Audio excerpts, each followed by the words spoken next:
오송 지하차도 참사 유가족과 생존자들이 자치단체 지원으로 트라우마 치료를 받고 있는데 자치단체가 이들의 동의도 받지 않고 의료 정보를 빼내 논란이 되고 있습니다. 처방을 일일이 들여다보면서 직접 관련이 없는 약은 빼라고 하기도 했는데 전문가들은 트라우마 치료를 잘 모르고 하는 얘기라고 지적합니다. 김은초 기자가 보도합니다. 지난해 오송 지하차도 참사 이후 유가족과 생존자들은 끔찍한 기억을 견디기 힘들어 트라우마 치료를 받아왔습니다. 비용은 충청북도와 청주시가 지원했습니다.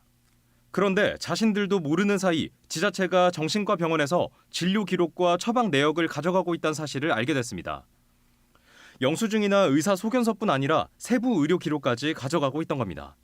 내가 어떤 치료를 받고 있는지 다 보고 있고 담당자가 아는 분이실 수도 있단 말이고 얘는 이런 치료를 받고 있구나고 알게 되는 것 자체가 트라우마 증상의 특성상 신체나 면역 질환을 동반하기 때문에 담당 의사가 비타민과 독감 예방 접종을 처방했는데 청주시는 정신과 치료에 관련이 없다며 의료비 청구 내역에서 빼라고 했습니다. 치료비 지원 안내문에는 의료진 판단을 따르겠다고 해놓고 공무원이 의료진 처방에 관여한 셈입니다.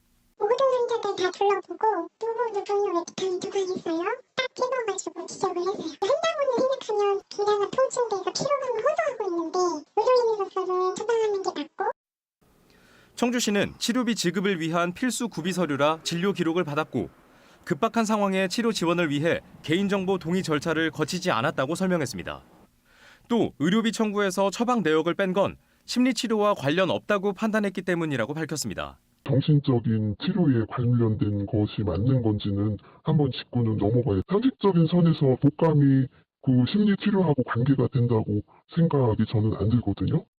하지만 전문가들은 트라우마 증상은 심리 문제를 넘어 폭넓게 바라봐야 한다고 말합니다. 이 트라우마라는 게 심리적인 충격과 더불어서 어떤 자율신경계 내분비계와 같은 신체적인 어떤 충격 반응들을 야기하기 때문에 폭넓게 지원하는 게 이제 맞다고 생각합니다.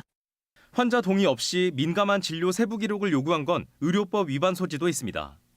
환자의 기록을 제3자한테 보여줄 수 있는 예외적인 규정이 있는데 그 규정에 해당되지가 않습니다. 그 동의가 없었다고 하면 의료법 위반된 경우에 해당합니다. 피해자들의 항의가 잇따르자 충청북도는 개인정보 제공 동의를 받겠다면서도 동의하지 않으면 치료비 지원은 어렵다고 밝혔습니다. 오송 참사 피해자들은 국가인권위원회에 진정을 제기하고 지자체에 이미 가져간 의료정보 폐기를 비롯해 개선 조치를 요구하기로 했습니다. MBC 뉴스 김우초입니다.